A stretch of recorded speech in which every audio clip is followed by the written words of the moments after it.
Mas malinaw na yung tubig ngayon compared sa kahapon. Oh, di ba? Lapit-lapit lang eh. Ganun na, paulit-ulit na kami. Swimming, lunch, swimming ulit. Ito yung binili ni Daddy. 2 ulam, 1 gulay, 1 karne. So, 150 yan. Hoping pa rin talaga ako na may magandang sunset mamaya kasi sobrang low tide na talaga kapag hapon. Malayo na namin. Ganitong sunset ng Boracay yung ibig kong sabihin. Na-convince namin si Gray Gray na cup na lang yung bilhin.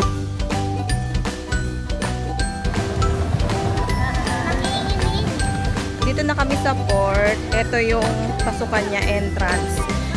Ayan na yung boat na sasakyan namin. Tingnan nyo, this time, 3 yung binigay sa amin na seat.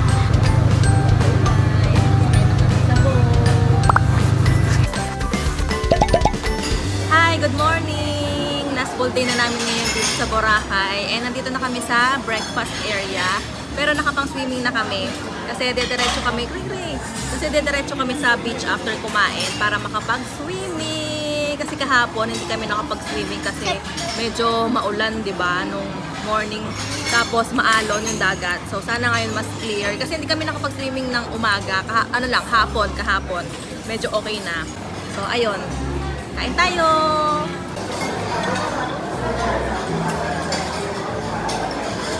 Dito na kami sa beach area. And tingnan nyo, ang ganda ng dagat ngayon. Makikita nyo, mas malinaw na yung tubig. Tapos, talagang tirik na yung araw. Yan, ang ganda. Ito na yung talagang Boracay na pag makikita nyo kapag summer. Ganito. Yan. Mas malinaw na yung tubig ngayon compared sa kahapon na maraming mga seaweed na inaanod, tapos maraming mga shells. Although ngayon meron pa rin, ayan. Pero mas konti kesa dun sa kahapon. Nandito na kami sa dagat! Mas maganda na yung dagat ngayon. Mas malinaw na compared kahapon. Tapos mas less na yung mga alon.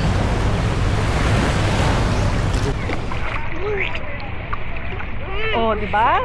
Lapit-lapit lang eh.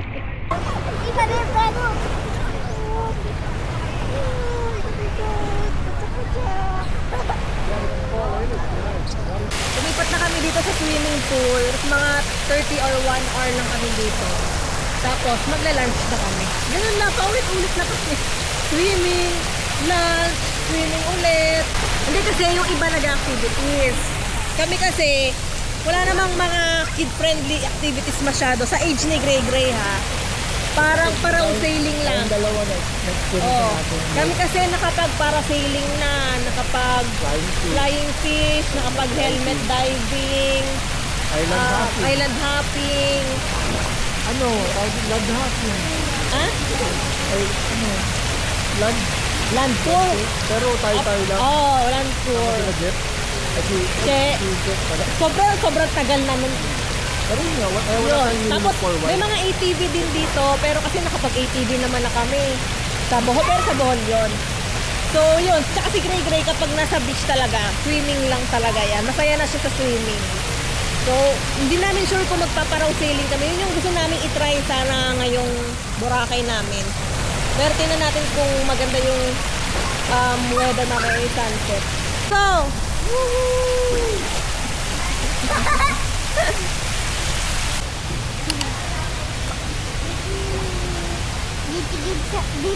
Hi! Lunchtime na tayo. Nandito kami ulit sa Caninderia. Kasi ito yung malapit na murang kainan sa amin. So sabi ko kay Daddy, dito na lang kami ulit kumain para malapit na. Kasi anong oras na? 12 o'clock na. 12:08 na. So para mabilis na makakain dito. Kasi mabilis din yung serving nila kasi na yung ulam. So serve na lang. Ito yung binili ni Daddy. 2 ulam, 1 gulay, 1 karne. So, 150 yan. May kasama ng rice. Tapos, ito 150 din. Pero, may additional na rice. So, may bayad yung extra rice na 25 pesos. So, ang total nitong 2 meal namin is 325. O, diba? Ang mura na. Busog ka na dyan. Hi! Tapos ng nap time namin and dito na naman kami sa pool. Si Daddy and si Gray Gray nandoon na sa pool. Ako hinihintay ko lang yung order namin kasi nag-order na lang kami ng snacks dito sa pool bar. Since last full day naman na natin, sige na mag-order na tayo. Medyo pricey kasi talaga kapag dito sa hotel bumibili ng food. Pero nag-order lang naman kami ng isang shake tsaka nachos. So okay na siguro yun. Tapos mamaya kami pupunta sa beach kapag medyo 5 o'clock na. Hoping pa rin talaga ako na may magandang sunset mamaya. Kasi maganda yung weather ngayon. Hindi na masyadong cloudy unlike kahapon. So hopefully makakita tayo ng magandang sunset sa last full day natin. Yung shake ito dumating na. Yan, mango shake lang siya. Tapos yung nachos to follow.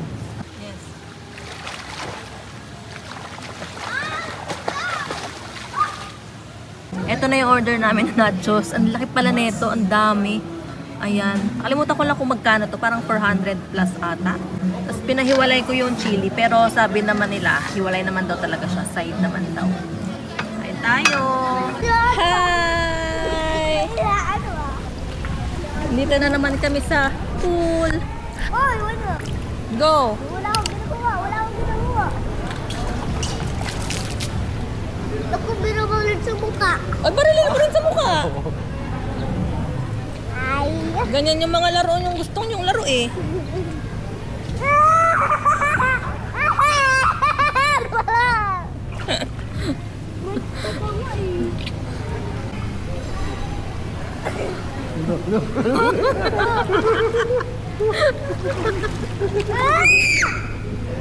Sobrang low tide na talaga kapag hapon. Malayo na namin no, pero tuhod pa rin yung tubig. Tapos yun, yung araw palubog na. Maano kasi maulap. Laki mami ha? Tapos ito yung time na maraming nagpaparaw. Makikita nyo ang daming na mga paraw kasi nga maganda yung paraw sailing kapag sunset. And nag-decide na rin kami na hindi na magparaw muna this time kasi mas gusto ni Gray Gray yung swimming lang sa beach, sa pool. Kumbaga, mas may enjoy niya yung swimming kesa sa paraw sailing. Kasi paraw sailing, I think 30 minutes to 1 hour. May option kayo ng 30 minutes, may option ng 1 hour. Tapos, depende pa yung bayad sa kung ilan kayo. Hindi ko lang din sure kung allowed yung bata or kung full price na ba yung bata. Hindi kami nag-inquire talaga, hindi kami nag-search. Maybe next time, try natin yung paraw sailing. Pero hindi muna sa ngayon. Kapag guest ka ng Henan Regency or any Henan, may makikita kayo sa tapat ng Henan ng mga ganitong beds. So, pwedeng gamitin to ng mga guests. Pero make sure lang na meron kayong bitbit na towel. Mahihiram nyo naman yung towel doon sa Henan. May mga designated area sila doon. Kasi yun yung parang palatandaan na in-house guest ka. Kasi kapag hindi ka guest ng Henan, hindi ka pwedeng mag-ano dito, possible kang sitahin. Tatanungin kung guest ka ba or hindi. So, possible na paalisin ka. Pero kung hindi ka naman guest, pwede ka tumambay dito sa beach area. Wag lang dito sa mga day beds. Meron silang mga, may mga taong nagpaparent dito ng mga banig, ng mga picnic mat. Pero pwede ka naman magdala din ng sarili mo. So, first come, first serve din tong mga day beds. So, kung maraming tao, possible na mapuno talaga. So, swertihan na lang kung meron pang mga bakanteng day beds. So, paunahan talaga siya. Natatakpan pa rin ng clouds yung mismong araw, kaya hindi super duper orange. Ayan no, ang daming clouds. Pero mas maganda na yung ngayon kaysa nung mga nakarang araw kasi yung mga nakarang araw, wala talaga kasi wala yung ganyang orange. Ganitong sunset ng Boracay yung ibig kong sabihin na as in orange, pinkish na sky as in. Dapat yan buo pa yan. Pero diba ang ganda? Kahit ayan lang ang ganda. Nakalubog na yung araw niyan ha. Pero orange and medyo pink pa rin yung langit. Ang ganda no? Sobra. Ano masasabi mo sa sunset? Ang ganda, color orange! Ano parang damit mo color orange? Ano kayo color orange sa sunset? Color orange yun! Yes. Yung Boracay sunset talaga yung isa sa mga babalik-balikan mo dito sa Boracay. Kahit nakailang balik na kami dito sa Boracay, iba pa rin talaga yung sunset. Kasi syempre magkakaiba naman yan. Hindi naman araw-araw pareho yung tsura ng sunset. Kahit hindi buong skies kasi syempre medyo cloudy. Pero thankful pa rin kasi 'di ba last day na namin tapos nabigyan kami ng magandang sunset dito sa Boracay. Dito kami magdi-dinner sa Kusina Boracay. Parang bago lang to kasi nakalagay soft opening lang siya. Panood ko to kay Fat Louie Boracay. Parang kumain siya dito. Tapos yun nga sabi niya, mura daw and masarap. So gusto namin i-try. Ito na yung order namin. Isang chick silog para kay Gray Gray. And dalawa yung ano niya, egg. Chicken. Tapos may egg. Tapos, ang in-order ko is yung kare-kare na combo sa calamares. May kare-kare, may calamares. And si daddy naman, sizzling, ano to? Lempo. Sizzling spare ribs. Para lempo nga eh. Tapos, may ano na siya, only rice na to lahat. Only rice and soup na yan lahat.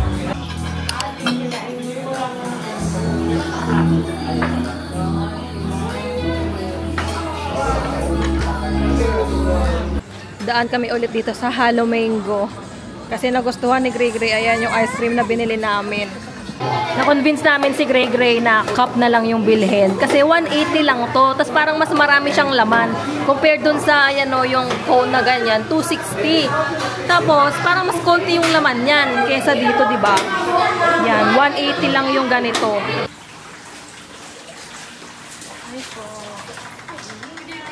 Welcome to Guys Papa. Lavender and eucalyptus, sweet orange, green tea, and then pure virgin coconut oil. Ma'am, please smell from the jar and then choose one.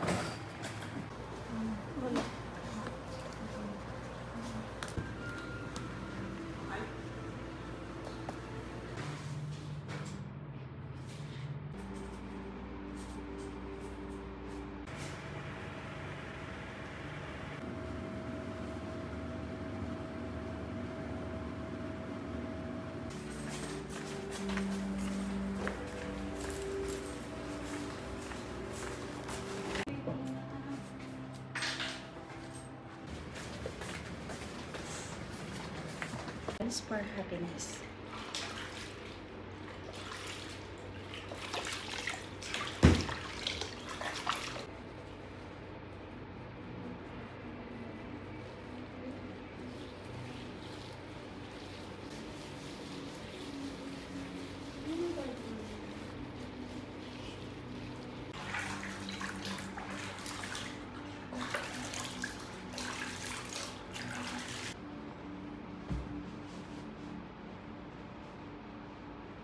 Sasakay na kami ng e-trike papunta doon sa port. Dito mismo, paglabas ng hotel, sa tapat, may mga nag-aabang na.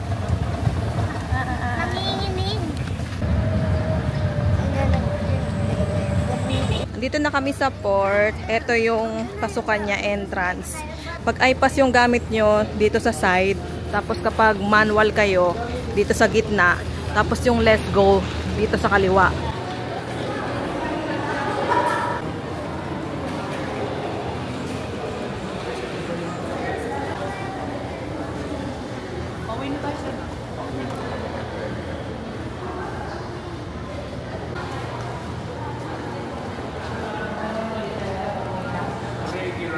Thank you, ma'am. Ano oras, ma'am? 7:19. Thank you.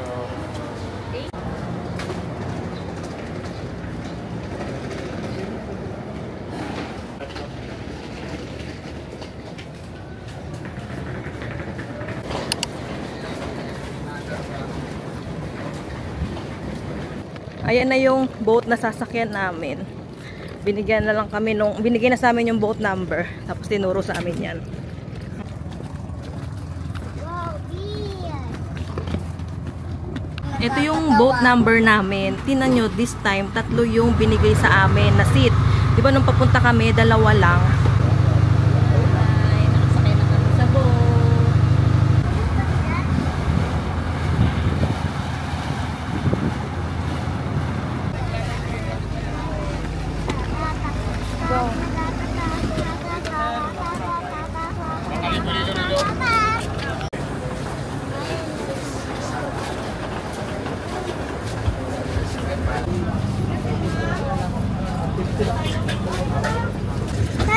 Opo dyan.